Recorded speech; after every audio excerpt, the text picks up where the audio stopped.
Listen and silent are spelt with the same letters. Why did I say that? Well, this is going to be a brainstorming session. So I thought I'll tell you to listen to me carefully and then contemplate silently to get the most of it, right? Hello, how are you? This is Heena from Team TES, back again with another set of 15 question answers for Maharashtra set. Questions which have been taken from our multiple choice question answer books by Bodhitri publication, TES, and also previous year question papers of Maharashtra set. Now, if you want our books of MCQs, you can contact Tess on the number 93878 Let's begin to listen and talk in silence. Okay, question number 1. Samuel Butler's Erewhon is an example of your option A, feminist literature, B, utopian literature, C, war literature, or D, feminine literature. Erewhon is an example of option B, utopian literature. Now, if you can see, Erewhon is nowhere written backwards. Now, why is it nowhere? Because we know utopian state does not exist. It's a no place, nowhere. A little bit about Samuel Butler. We know him. He was an English novelist and a critic who lived from 1835 to 1902. He's best known for his work Erewhon of the year 1872, which is a satirical utopian novel. It satirizes the Victorian society and the British Empire. The protagonist of Erewhon is a boy named Higgs, who discovers the land of Erewhon, where things are a little different. For example, using of machine is forbidden. Second, eating meat is forbidden. Third, criminals are treated with humanity. Fourth, people who are ill are treated like criminals, and a lot of care is taken so that they come back to their good health. Okay, good enough. Let's move on. Question number 2. Sexual possessiveness is a theme of Shakespeare's.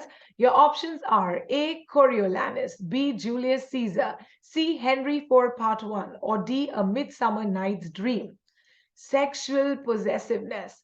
Shakespeare actually called this work as his favorite beloved comedy. Which one is it? Option D, A Midsummer Night's Dream.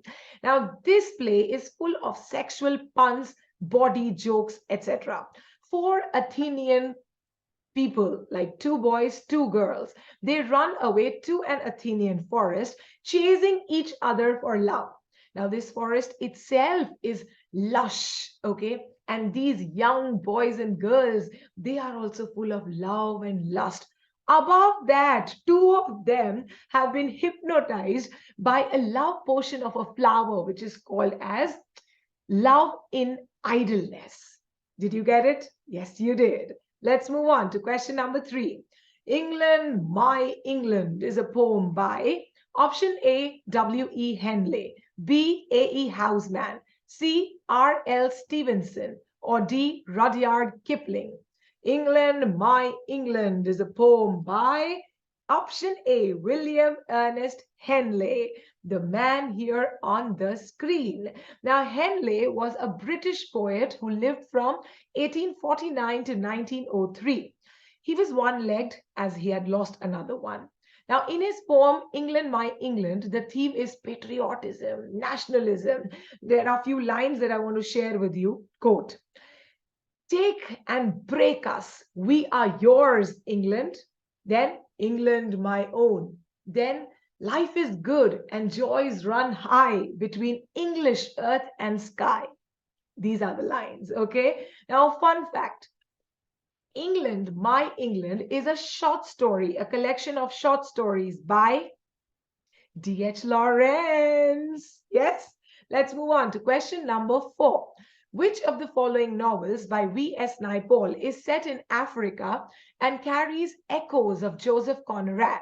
Option A, The Mystic Musser, B, A Bend in the River, C, A House for Mr. Biswas, or D, The Mimic Men. V.S. Naipaul's novel set in Africa carries echoes or inspiration of Conrad? The answer is option B, A Bend in the River of 1979. Now, a little bit about Naipaul. His complete name was Vidyadhar Suraj Prasad Naipaul. Imagine, okay? Now, he was a British writer whose early novels were set in Trinidad, which was actually his birthplace. He lived from 1932 to 2018. Listen now about Joseph Conrad.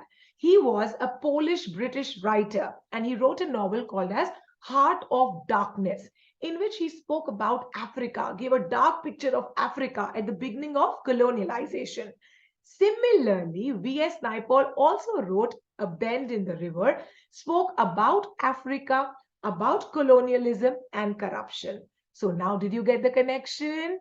The echoes of Joseph Conrad in A Bend in the River by Naipaul. That is the answer. A fun fact again. Naipaul has written an essay named Conrad's Darkness. That's another connection. Let's move on. Question number 5. Communication and the Evolution of Society is a major work by option A, Noam Chomsky, B, Braj Kacharu, C, David Crystal, or D, Eugen Habermas. Communication and the Evolution of Society is written by option D, Eugen Habermas, born 1929. He is a German theorist, okay? And this work basically talks about his theory of communication and social change. Few points he speaks about in this work are: first, universal pragmatics; second, moral consciousness; third, reconstruction of Marxist historical materialism; fourth, legitimation problems faced by modern states. Okay, here is Eugen Habermas on the screen. Let's move on to question number 6. Young Goodman Brown of 1835 is a famous short story by the American writer. Your options are A, Herman Melville, B, Nathaniel Hawthorne, C, Walt Whitman, or D, Mark Twain. Young Goodman Brown. It is by option B, Nathaniel Hawthorne. As you can see on the screen, he is Nathaniel and he's written Young Goodman Brown. Literally and symbolically, it is Goodman's journey into self-scrutiny, which results in his loss of faith and virtue. Okay, now a few important themes of this story are disillusionment, sin, and hypocrisy. Yeah, let's move on. Question number 7. Literary constructivism is a school that emerged in option A, Algeria, B, America, C, Germany, or D, Russia. Literary constructivism emerged in option D, Russia. पहले बताती हूँ constructivism होता क्या है. Well, it is a theory which says that my knowledge or my reality is constructed by me. I can construct it. It can be different from your knowledge. And how can it be different? Because it will be based on my past experiences and my background. Okay, now teachers use this constructive theory, this literary constructivism theory to help students understand their previous knowledge. Yeah, let's move on. Question number 8. Identify the metrical foot in the following line. With a turf on my breast and a stone on my head. Which metrical foot is used here? Your options are A, anapest, B, iamb, C, tetrameter, or D, trochi or trochi. The answer is option A, anapest. Now, anapest, is a metrical foot in poetry, which consists of 2 unstressed syllables followed by 1 stressed syllable. 2 unstressed followed by 1 stress. So the tone of anapest is da-da-dum, da-da-dum. Da-da is for unstressed, dum is for stressed. I have written it very easily for you. With a turf. So with a is da-da, turf is dum. On my breast. On is da, my is da, breast is dum. And a stone. And is da, is da, stone is dum. On my head. On and my are das and head is dumb. Did I say too much? I hope you understood anapest. Okay, let's move on. Question number 9. Which of the following novels of Charles Dickens has the autobiographical elements? Your options are A. Bleak House, B. Hard Times, C. Nicholas Nickleby, or D. David Copperfield. It is very easy and you know it. It is option D, David Copperfield. Let's read the full title. It says, The Personal History, Adventures, Experience, and Observation of David Copperfield the Younger of Blunderstone Rookery. Blunderstone Rookery kya tha? It was the name of Copperfield's house. Okay. Now, a little bit about Charles Dickens. You know him. He was a writer and critic from England, lived from 1812 to 1870, and considered the greatest novelist of the Victorian era. David Copperfield is Dickens' favorite novel because he included many of his life's events in it. It was a very big novel. It had 64 chapters, and it was published serially between 1849 to 1850. It is also a Bildungsroman because it talks about the psychological and the physical growth of the protagonist, who is David himself. Now, David is a sensitive youth, okay? First, he suffers great loss at the hands of his stepfather, Mr. Murdstone. Then he moves from one place to another in search of shelter and some love. He marries twice. The second marriage is fruitful, from which he gets 5 children, and also he becomes successful as a writer. Okay?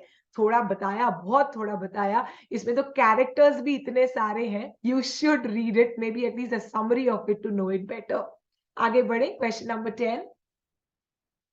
The essential quality or qualities of a researcher is or are, listen to the options carefully. A. Systematization or theorizing of knowledge. B. Spirit of free inquiry. C. Reliance on observation and evidence. Or D. All of the above. मेरे को तो D ठीक लग रहा है एकदम. तो answer हो गया all of the above. We need all this to be a good researcher. Theorizing of knowledge, free inquiry, observation, evidence, everything. Question number 11. Vowels are produced with a structure of option A, open approximation, B, close approximation, C, open and close approximation at the same time, or D, without any approximation. बताइए क्या है answer? Vowels are produced with the structure of. Answer is A, open approximation. Now, this is a question from phonetics. Open approximation क्या होता है? When our oral tract is somewhat more open as compared to in close approximation. It talks about our oral tract, okay? The vocal cords, जहाँ से हम आवाज देते हैं, where the voice is produced. Okay, let's move on. Question number 12.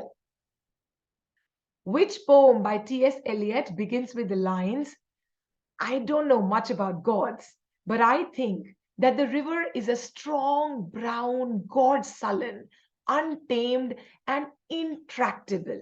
Your options are A, the dry salvages, B, the hollow men, C, Ash Wednesday, or D, four quartets. Where are these lines taken from? The answer is A, the dry salvages, which is the third poem of 4 quartets. Now, T.S. Eliot, you know, was a 20th century major figure in American modernist poetry. In the draft of this poem, The Dry Salvages, Eliot has actually written that the dry salvages is a small group of rocks which are found near Massachusetts. And salvages he used to rhyme with assuages. Okay. Now, this poem basically talks of water and hope. It tells us that the river of an individual life flows into the sea of eternity. क्या बातें करते हैं poet? River of individual life flows into the sea of eternity. That is dry salvages for you. Question number 13. Which character doesn't appear in Untouchable? Your options are A, Maya, B, Bakha, C, Lakha, or D, Sohini. Untouchable by Mulk Raj Anand. Well, it is option A, Maya. A little bit about Mulk Raj Anand, the man on the screen, the same man, the young and the old. He was an Indian writer in English who lived from 1905 to 2004. 99 years. Awesome, yeah? Now, his novels actually talk about the poor caste in the Indian society. The same goes with Untouchable, published in 1935. It talks about a sweeper named Bakha. One day in his life, how the society detests him, how the people curse him. That is what Bakha feels, but obviously there is few happiness here and there. Yes. Now Bakha's papa is Lakha and Bakha's sister is Sohini, but there is no Maya in Untouchable, so that is odd one out. Let's move on. Question number 14. Who is famous for his work on ancient Indian scriptures? Your options are A. Shashi Tharoor, B. Dev Dutt Patnaik, C. Nikesh Shukla, or D. P.K. Balakrishnan. Who talks about ancient Indian scriptures or mythology? Of course, it is option B, Dev Dutt Patnaik. Look at him. He is a 52-year-old mythologist from Mumbai. He writes about ancient Indian stories. You can easily know it by the titles of his works. I'll tell you a few titles. First, Myth is equals to Mithya. Second, My Gita. Third, Sita, an illustrated retelling of the Ramayana, and so on. Now, what he says about mythology. Devdutt has described mythology as the subjective truth of people, communicated through stories, symbols, and rituals. और कभी आपने radio मिर्ची 98.3 सुना हो तो उसमें एक show आता है the Devdutt Pattanaik show. They are छोटा छोटा snippets in which his voice comes and he speaks about Indian mythology. Very interesting. Yes? Okay, chalte hain to last question of the day. Tennessee Williams employed dash technique in his play The Glass Menagerie. Your options are A. Conventional, B. Traditional, C. Unconventional, or D. Religious. The Glass Menagerie uses option C. Unconventional technique. About Glass Menagerie, it was premiered in the year 1944 and it has autobiographical elements of William's life because just like Tennessee, this play also has the protagonist who is Tom, his mama, his histrionic mama named Amanda, and his mentally fragile sister named Laura. Okay, naam obviously change hai, but then mama and sister's characteristics are somewhat same. Now, what do you think is an unconventional narrative technique? I'll tell you. This one does not follow the chronological plot arc of rising action, the climax or the climactic event, and the falling action. It does just the opposite. Why? To surprise the reader. So there are flashbacks, the characters' inner conflicts are shown in a very closer manner. This is what unconventional technique is all about. Yes, and Tennessee, you know him along with Arthur Miller and Eugene O'Neill. They were the pioneers of 20th century America, right? American playwrights. Tennessee lived from 1911 to 1983. और menagerie का मतलब आपको पता है, it is a collection of wild animals. तो glass menagerie मतलब wild animals made of glass. और ये collection किसके पास था? It was with Tom's sister Laura, right? We're done. Well, if you loved my lecture, not lecture, actually question answer session, you can comment. You can also tell me your score. You can also tell us what we can do. And you can join our courses. I have told you these courses come great, good. They will help you so much. They'll help you immensely. We have live lectures from Kalyani ma'am. We have recorded sessions as well. The live come for 10,000 rupees and the recorded ones, lifetime validity, come for 4,000 rupees. Okay. For any details, even online quizzes are there. You can contact TES on 93878 39871. This is Heena. Bye-bye. I'll see you again tomorrow with more questions to help you with Maharashtra set exam.